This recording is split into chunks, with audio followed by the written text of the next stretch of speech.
Okay, so chapter 12 or chapter 10 will be over the molecular geometry and hybridization. So molecular geometry, what is that? What do you think that's going to be? All right, different shapes based on the bonds and electrons.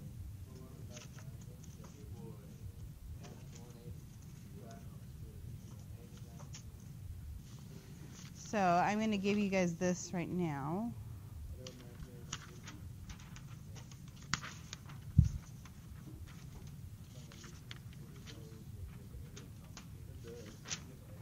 It's really not. It's not too complicated.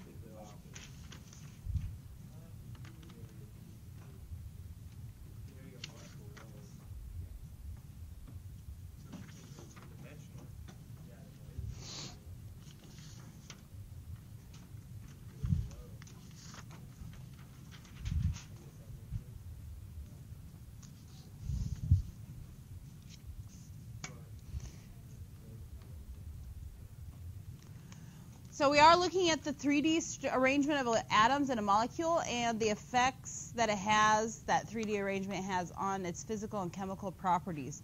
So it's called the VSEPR theory, which stands for valence shell electron pair repulsion theory. It gives the geometric arrangement of electron pairs around the central atom. So whenever we're looking at how many bonded atoms and how many lone pairs, and we're going to be counting those, you're always just looking at the central atom. You don't have to worry about all the other atoms. You're just looking at one atom. The electrons of bonded atoms want to be as far away from each other as possible, which we kind of saw when you did the when you built all those molecules. And we'll do another lab this chapter where you're going to build a bunch of molecules.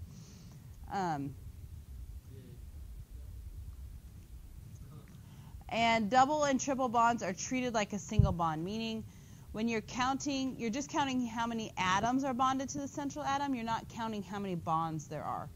So that will make a little more sense when we actually do one of these. So BeCl2, beryllium, has 2 valence electrons, so there's 1 chlorine on each of them. So this is one of the exceptions. It would have an incomplete octet. But the shared pairs are oriented as far apart from each other as possible, so it becomes a linear 180. So when you look at the first step you'd want to do is draw the Lewis structure. So it would be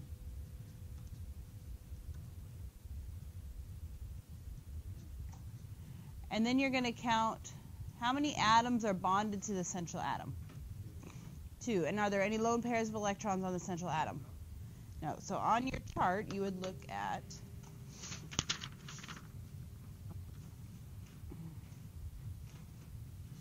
Table 1, 10.1, has arrangement of electron pairs around a central atom in a molecule and geometry of some simple molecules and ions in which the central atom has no electrons.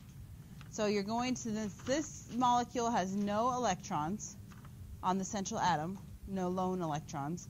You're going to look at table 10.1.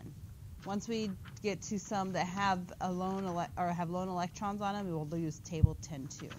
So how many atoms? Look at the number of electron pairs.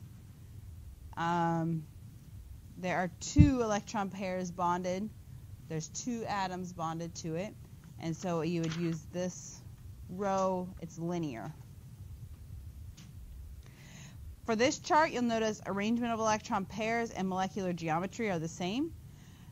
When we turn it over to 10.2, those 2 are not the same because 1, you're taking into account the lone electrons when you're naming the shape, and 1 you are not, and we'll talk about that later. So that's how we get linear. They're 180 degrees apart.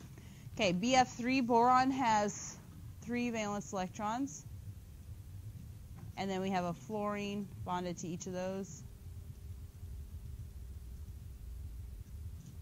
So it, again, has an incomplete octet.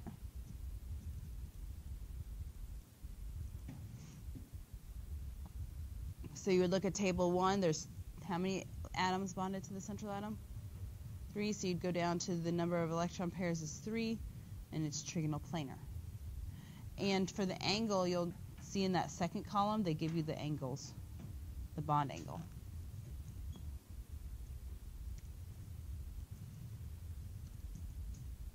Okay, CH4 is tetrahedral. PCl5. So phosphorus each have 5 valence electrons. And there's 5 chlorines, which means there's a chlorine bonded to each of these. Excuse me. A chlorine bonded to each of the electrons here. So we actually have an expanded octet in this case. But are there any lone electrons on phosphorus? No. So again, we use table 10.1. And the shape for 5 is trigonal bipyramidal. So it has 109.5 degrees for the bond angle. Questions so far? Okay, and then SF6, you'd have sulfur, has 6 valence electrons, 1 fluorine attached to each, so there's 6 atoms bonded to the central atom, and so it is octahedral, and you have 2 different bond angles here. You can have 100 or 90. Oh, shoot. The 5 was the one with 2 different ones, I guess. Trigonal bipyramidal has 90 or 120. For octahedral, they're all 90. Okay, sometimes you have unshared pairs, so there's the lone dots that are left. So lone pairs actually occupy more space than shared and will influence the shape of the molecule even more than shared pairs. Because these unshared electrons, they're kind of free, they aren't being shared with anything else, repel each other more strongly than the shared. And that's what, when you flip over to 10.2, when you look at class of molecule, where it says AB2E, the E stands for you have 1 lone electron pair. If you go down to the 3rd row, it says AB2E2. That means you have 2 electron or lone pairs of electrons on the central atom.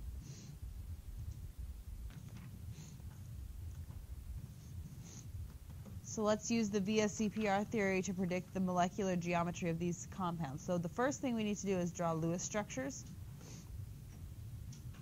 So AlCl3, aluminum has 3. So we have Al with 3 electrons.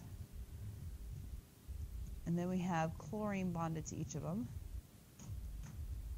2, 3, 4, 5, 6, 7.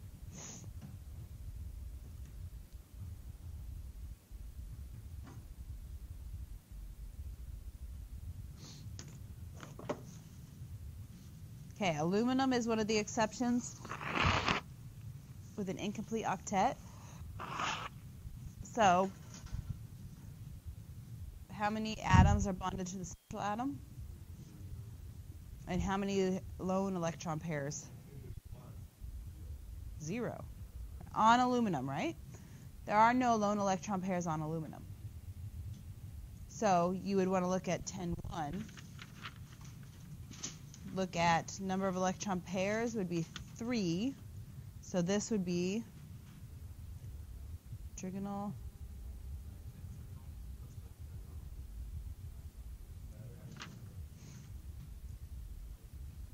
I always learned it as trigonal.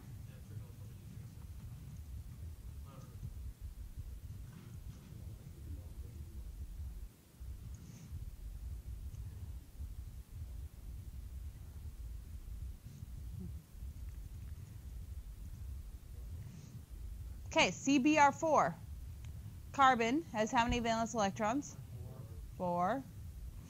And then we have 4 bromines.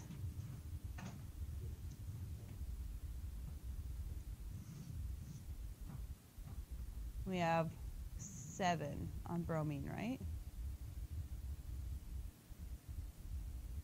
And they're all going to be the same.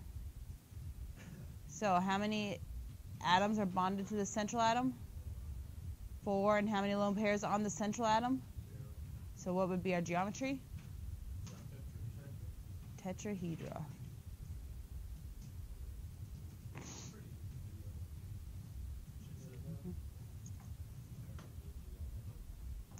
SF6 we actually had on the previous slide, didn't we?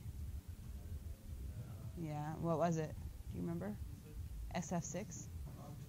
Octahedral, yep. So let's try CH2Cl. So carbon has 4 valence electrons.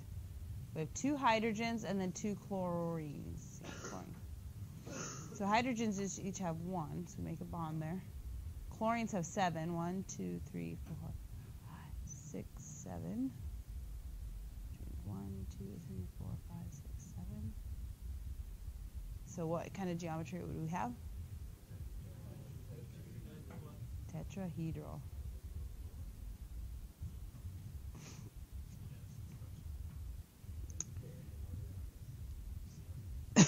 This one's a little different because we have C2H4. So we have 1, 2, 3, 4, 1, 2, 3, 4, and then we have 4 hydrogens, so 2 on each carbon.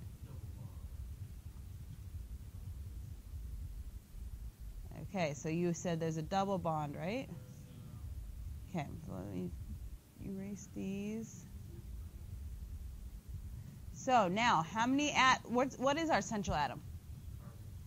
Right, we have actually 2 central atoms. We have this central atom and we have this central atom. So we need to determine the geometry for both. Sometimes they're the same, sometimes they're different. How many atoms are bonded to this carbon? 1, 2, 3, right? So this one would be no lone pairs on that carbon. So C1 is, oops, I forgot the O.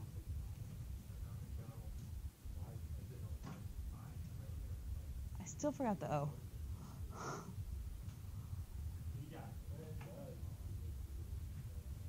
And C2 is the same.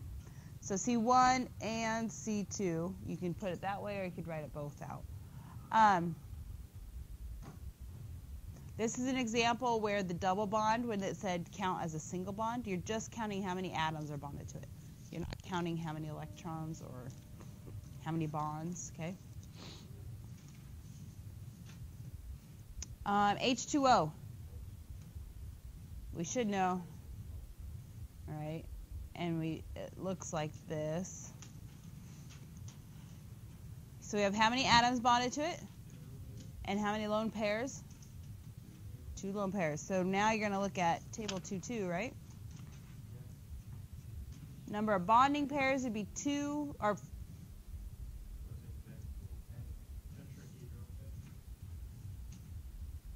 okay, so that's the arrangement of electron pairs. That's counting the lone electrons.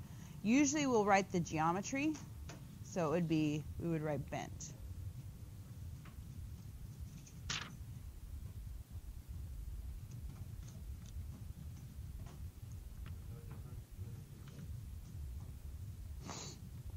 Not if you don't look at the lone electrons.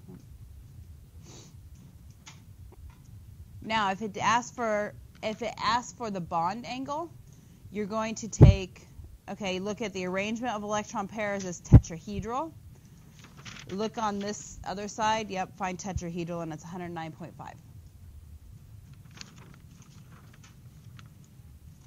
Let's try the last one. NH3, nitrogen has 5 valence electrons, and then we have hydrogens on each of them. So how many atoms bonded? 3, and how many lone pairs? So it would be what?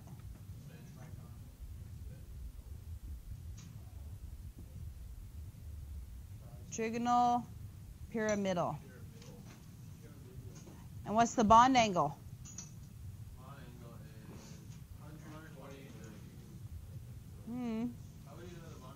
So the bond angle, trigonal pyramidal, you're looking at that second row, correct?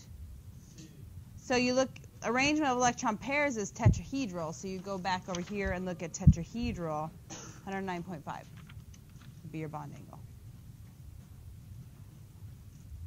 Okay?